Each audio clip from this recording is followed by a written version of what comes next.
Bonjour à tous, j'espère que vous allez bien. On se retrouve aujourd'hui pour une vidéo première impression sur la marque Hourglass, qui est une marque américaine qui vient tout juste de débarquer chez Sephora en France depuis mercredi dernier. Et c'est une marque que j'avais envie de tester depuis très longtemps. Voilà, donc sitôt qu'elle a été mise en ligne mercredi matin, j'ai tout de suite passé une commande. J'ai 3 produits qui sont juste ici et qu'on va tester ensemble tout de suite. Donc j'ai commandé 3 produits. J'ai commandé le fond de teint stick qui se présente comme ça. Donc j'ai commandé la palette avec les poudres, les fameuses poudres qui font la réputation de cette marque en fait. Ce sont des poudres pour le visage, pour fixer le maquillage, qui sont en fait un peu, pas brillantes, mais qui sont lumineuses en fait, qui gardent une certaine lumière. Donc là en fait c'est une palette avec 3 nuances. C'est des poudres qui ont la réputation d'être extrêmement fines et très jolies sur le visage, donc j'ai vraiment hâte d'essayer ça.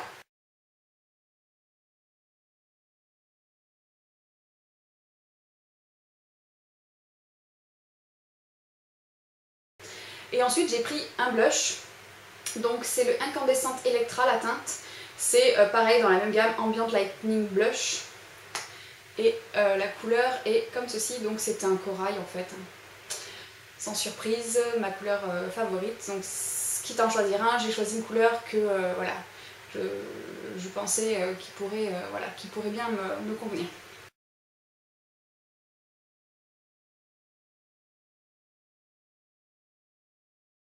Donc cette vidéo est une revue première impression. Tous les produits que je viens de vous montrer, je ne les ai pas essayés, je les ai reçus hier midi. Alors, le premier produit qu'on va tester et qui est l'objet principal de cette vidéo première impression, c'est le fond de teint stick qui s'appelle le Vanish Seamless Finish Foundation Stick. Fond de teint en bâton à fini homogène. Cette formule est très concentrée, une petite quantité suffit, appliquée par petits points sur le front, les joues et le menton, estompé en pinceau. Donc a priori c'est un fond de teint extrêmement concentré en pigment, donc extrêmement couvrant. Je pense qu'il va falloir avoir la main légère. Le dernier fond de teint de haute couvrance que j'ai testé, c'est le Urban Decay, donc le All Nighter, pardon, que j'aime bien, mais le problème c'est que ce fond de teint est très beau. Quand on l'applique tout de suite, au bout de 2 heures, ça va plus du tout. Donc c'est pour ça que je l'ai petit à petit délaissé. Et j'espère que celui-ci fera mieux. Donc voici comment se présente le tube. Donc c'est un tube en fait triangulaire. Voilà, avec le produit qui sort ici au bout. Donc vous twistez et ça fait remonter le produit. Donc vous voyez qu'il est parfaitement neuf. Je ne l'ai ni swatché, ni essayé. Je l'ai reçu hier. Hein. Donc on va essayer ça. Donc là j'ai la teinte Buff. Très difficile de choisir la teinte d'un fond de teint qui n'est pas vendu en magasin. Je ne sais pas trop. Il va falloir croiser les doigts parce que si ça va pas, on est mal. Voilà, donc c'est un fond de teint qui est très couvrant, qui est censé être aussi fluide qu'un fond de teint liquide et aussi léger sur la peau qu'une poudre, tout en ayant la couvrance d'un correcteur. Donc on va voir si ça marche. Pour moi, les points les plus importants que je vais juger, c'est s'il se voit sur la peau. Je supporte pas qu'un fond de teint se voit sur la peau, qu'on voit la matière. Je supporte pas ça. La tenue, il faut que dans 6 heures, le rendu soit exactement le même qu'à l'application. Sinon, pour moi, ça passe pas. C'est les 2 points, je dirais, les plus importants. Et la couvrance, après, ça dépend du produit. Si j'ai un fond de teint très couvrant, je peux pas lui reprocher d'être trop couvrant et inversement. Donc là, on va voir si la couvrance est vraiment au rendez-vous, si on peut avoir un résultat naturel, qu'on ne le sente pas sur la peau et que ça tienne bien pendant plusieurs heures. Je vais d'abord mettre une base entre guillemets parce que je suis pas très base en fait en général, j'aime pas ça. Je trouve que ça rajoute des couches, souvent les bases un peu siliconées, tout ça, ça fait un très beau rendu, mais le fond de teint glisse plus dessus, sur moi ça tient moins bien. Donc en fait ce que j'aime faire, c'est de toute façon, les crèmes de jour en général sont suffisamment siliconée, suffisamment hydratante pour faire le job d'un primer. Donc là, en ce moment, j'utilise la Vichy Idealia. Cette crème, elle a une odeur, mais voilà. Donc elle est vraiment suffisante. C'est la version peau mixte. Je vais en mettre un tout petit peu, histoire que le fond de teint glisse bien sur la peau. Et une fois que ça sera fait, on y va. Voilà, donc en ce moment ma peau est normale, j'ai quelques rougeurs, quelques petits problèmes à cacher, mais c'est pas la cata. On y va, voilà la bestiole, je suis en stress.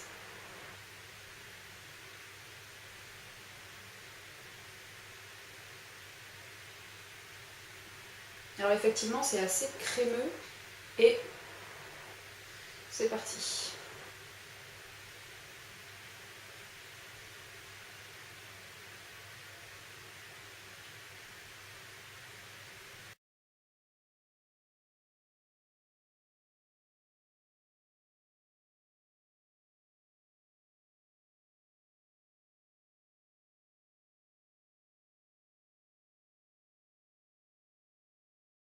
La teinte est un poil trop dorée pour moi, mais je pense que on va s'en sortir. Alors là, j'en ai vraiment pas mis beaucoup, mais je pense que ça suffira. J'ai pas envie d'en mettre trop parce que j'ai peur que ça...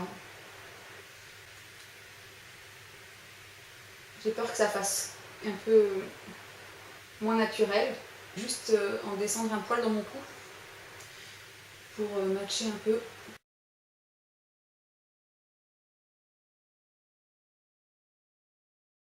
Effectivement, ça s'estompe très très facilement.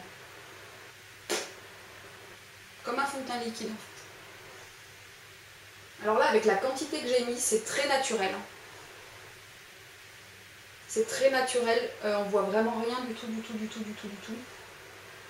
Sauf à l'endroit critique, ici, dans le petit pli du nez là, où ça vient un poil glisser un peu dans les pores. Mais on le sent vraiment pas du tout sur la peau. Alors je vais m'approcher un peu que vous puissiez voir le méga zoom de la mort. Mais là, le côté sans rien. Et le côté maquillé qui est vraiment lissé, unifié. Et on voit vraiment aucune matière.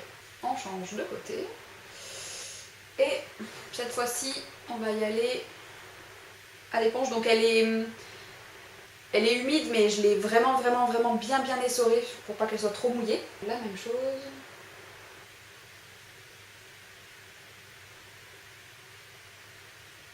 Voilà. Pas plus. Au prix du truc, en plus, il faut pas le gaspiller celui-là, je vous le dis.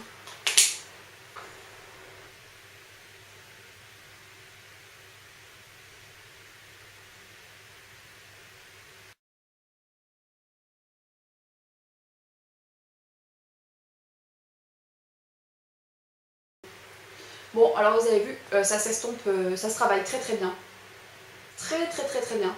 Je sais pas ce que ça va donner à la caméra.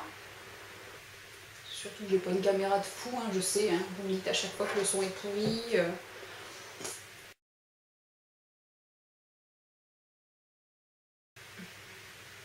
Alors il s'estompe bien, mais il sèche vite. Hein. Donc faut pas traîner. Hein. Donc voilà ce que ça donne. Donc j'ai toujours mes rougeurs ici qui se voient quand même. Donc je pense que je vais essayer d'en remettre un tout petit peu sur le nez. C'est vraiment ma zone galère ici. Là, tel quel, avec la quantité que j'ai mis, il se voit pas sur la peau du tout. Il n'y a vraiment pas d'effet de matière du tout. Il est très beau, il est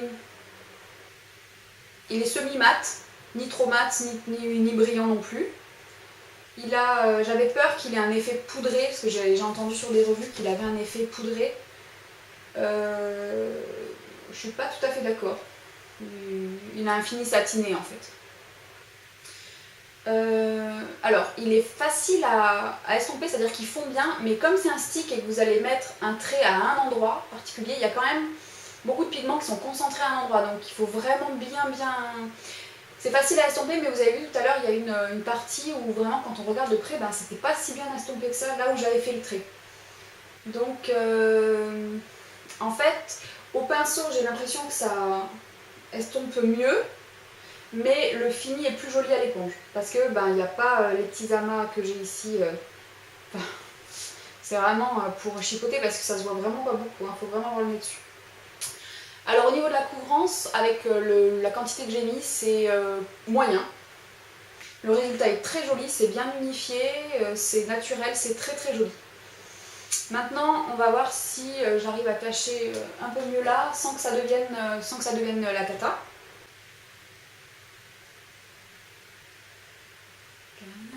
Si je vous cache la caméra, ça va pas le faire.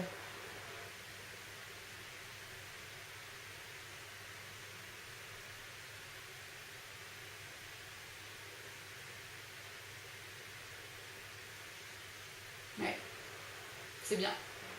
Donc je vais en rajouter un poil ici. Et un poil là où j'ai quelques pores dilatés, tout ça. Et on y va.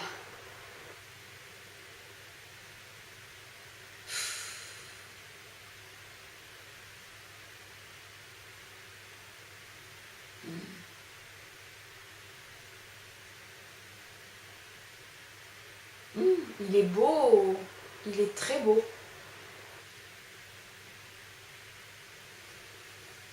Ça va tout seul. Ok, donc mes premières impressions sont plutôt très bonnes sur ce fond de teint pour le moment. Mais malheureusement, ça m'est déjà arrivé d'essayer des fonds de teint, de les adorer au moment de l'application et de les détester 5 ou 6 heures après.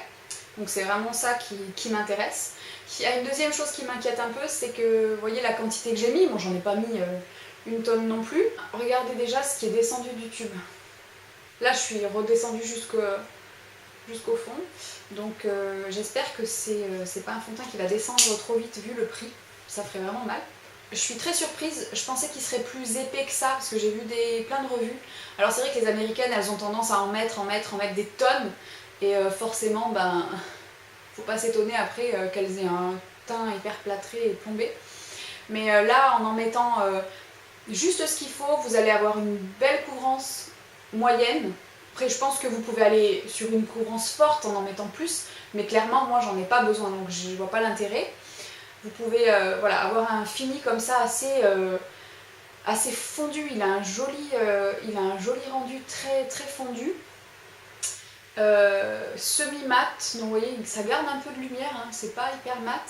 Normalement il est censé être waterproof donc j'espère qu'il va tenir la distance aujourd'hui puisqu'il fait à peu près 40 degrés. D'ailleurs j'ai le ventilateur là, si vous voyez mes cheveux voler au vent. Il fait tellement chaud chez moi que j'ai pas le choix que de mettre le ventilateur. Il est très léger sur la peau, effectivement on sent pas cet effet crème. Moi j'avais peur du stick en crème qui est pâteux, qui colle. Non, en fait, on dirait qu'on a mis un fluide et qu'on a légèrement poudré par-dessus, mais ça se sent pas en fait comme un truc poudré. Vous voyez par exemple le type de fond de teint, genre l'encre de peau de Saint Laurent, je le déteste à cause de ça, parce qu'il a un effet poudré, mais poudré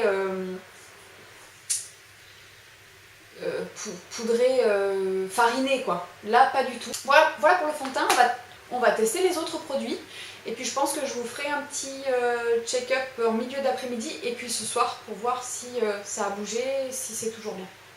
Allez, on va continuer, donc je vais juste mettre un petit peu d'anti-cerne et ensuite on va poudrer, on va essayer on va essayer la palette de poudre. Donc le deuxième produit qu'on va tester, c'est la palette de poudre. Donc avec les trois couleurs, donc c'est des poudres de finition en fait. C'est pas vraiment des highlighters, hein, c'est vraiment des poudres pour le teint, mais qui ont un fini un peu lumineux. Donc j'espère que je ne vais pas me transformer en boule à facettes. Donc ce que je vais faire, c'est que je pense qu'on va déjà faire un petit swatch. Alors, on va regarder ce que ça donne au niveau des couleurs.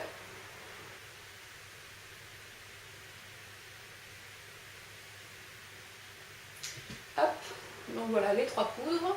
Donc la plus claire au milieu. Donc c'est comme ça, voilà.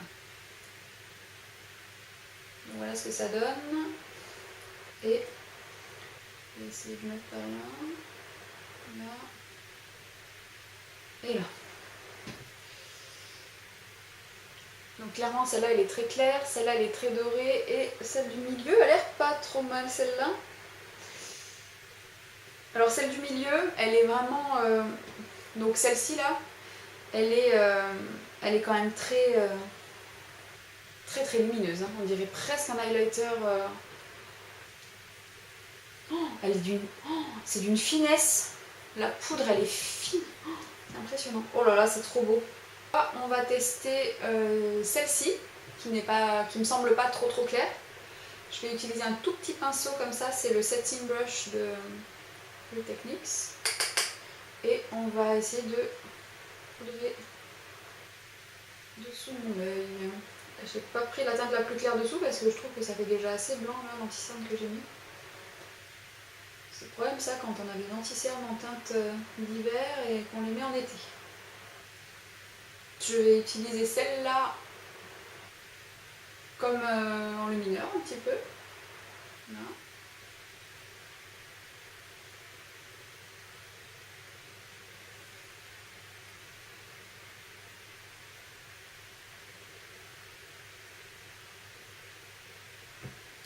Et avec un pinceau un petit peu plus gros, donc celui-ci c'est un Kiko 08, un peu pointu comme ça, je vais utiliser la couleur un peu plus chaude pour faire un peu de bronze, comme un bronzer, pour réchauffer un petit peu ici.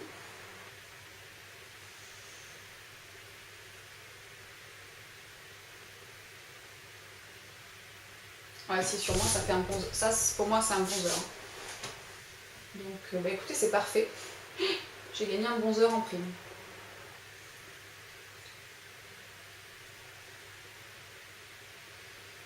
Alors la poudre elle est hyper fine, hyper facile à estomper, ça va tout seul. C'est très joli. Alors vraiment ça se situe pour moi entre la poudre et l'highlighter. Donc je vais zoomer un petit peu pour essayer de vous montrer l'effet de la poudre. Notamment ici. Donc vous voyez, on garde cet effet un peu lumineux quand même. On dirait presque que j'ai mis de l'enlumineur, vous voyez. Regardez là, sur le nez. J'imagine même pas ce que ça doit être les illuminateurs chez Hourglass, hein, ça doit dépoter. Et enfin, le troisième produit que nous allons tester, c'est le blush. Donc cette petite couleur un petit peu corail. Et voici. Donc c'est un petit corail. C'est des poudres qui se diffusent hyper bien. C'est impressionnant. On va y aller avec un pinceau multitask de chez Real Techniques.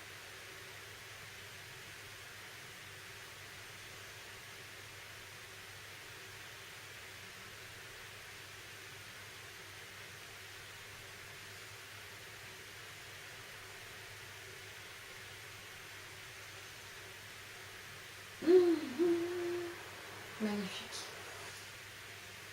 Oh, c'est trop beau.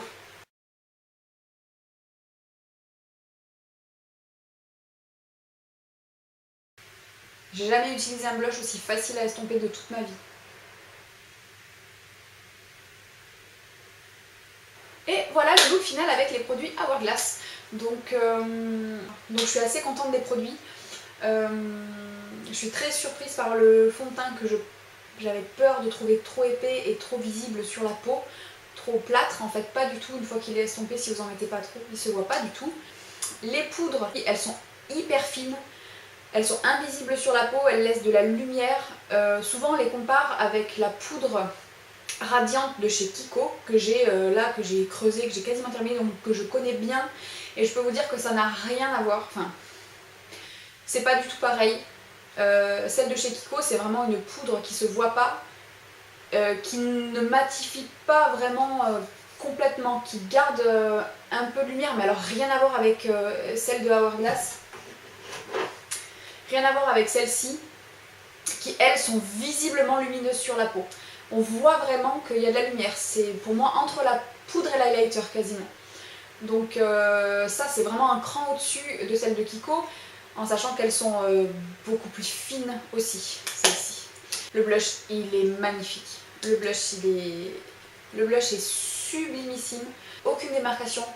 Il s'estompe super bien. Il est lumineux. sans trop. Honnêtement, avec ce genre de produit, vous n'avez pas besoin de mettre de l'enlumineur. Enfin, en tout cas, moi, je ressens pas le besoin de mettre de l'enlumineur en plus.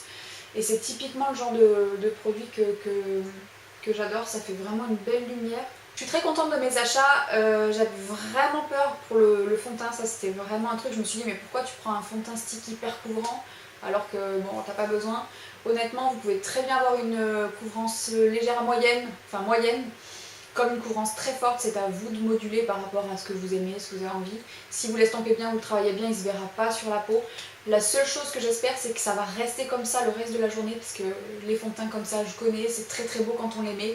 Et quelques heures après, ça fait des patchs, ça disparaît à certains endroits, ça fait ressortir les plaques de sécheresse, tout ça. Donc on va voir ça dans quelques heures. Voilà, donc à tout à l'heure. Donc il est 16h30, ça fait donc 5 heures pleines que je porte mon maquillage qu'on a fait en début de vidéo. On va regarder un petit peu du coup comment ça a vieilli et ce que ça donne. Le fond de teint n'a pas oxydé, c'est un truc qui me contrarie en général beaucoup. Quand quelques heures après on a une teinte voire deux de plus que celle qu'on avait au début, ce qui est le cas d'ailleurs avec le Urban Decay dont on a parlé tout à l'heure.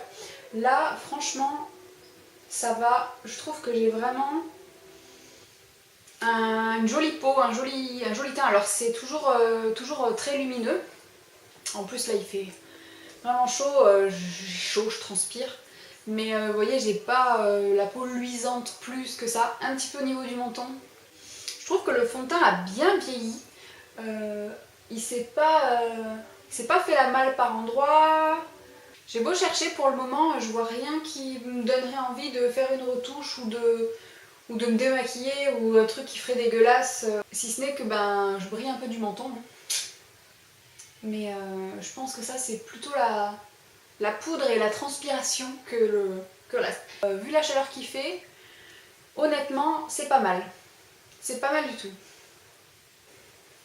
Voilà, donc pour l'instant, 5 heures après, RAS. Dernier update pour cette journée de test, il est 20h30, ce qui fait que ça fait 9 heures que je porte le maquillage sur mon visage par une température horriblement chaude.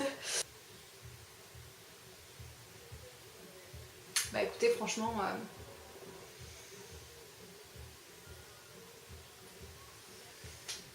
c'est pas mal du tout. Hein.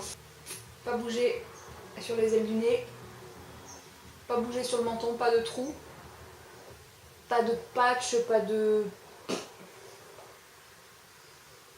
Honnêtement, c'est exactement pareil que ce matin. La couleur n'a pas changé. Il n'y a pas de différence de couleur par rapport à ce matin. Bon, la lumière extérieure n'est pas la même, mais voilà, j'ai pas de démarcation, voilà, ça n'a pas foncé, ça n'a pas bougé. Honnêtement, là, j'ai beau chercher, j'ai rien à dire. Voilà donc qui clôture cette longue journée chaude de test de produits Hourglass. Donc honnêtement, je suis très contente de la tenue du fond de teint. C'est vraiment pas mal du tout. Pour 9 heures de port en plein mois d'août, en pleine canicule, je trouve que c'est vraiment très honorable comme performance. Pareil, l'effet lumineux de la poudre, des poudres est resté identique toute la journée. Le blush, tout ça, rien n'a bougé. Pour résumer, la couvrance qui est promise comme très forte, moi je la trouve plutôt moyenne à forte, tout dépend comment vous pouvez doser. L'effet léger sur la peau, c'est vrai, il colle pas. J'ai pas fait le test pour voir s'il était sans transfert, je sais pas si ça vous intéresse, on peut regarder. Je suis allée chercher un petit mouchoir blanc, on va tester, voir s'il est vraiment sans transfert ou pas. Alors je vais pas passer là parce que bien sûr j'ai la poudre bronzante, donc évidemment ça va transférer, mais vous voyez j'en ai mis sur le cou. Un peu, mais franchement c'est pas pire. Pas mal. Franchement c'est pas mal du tout.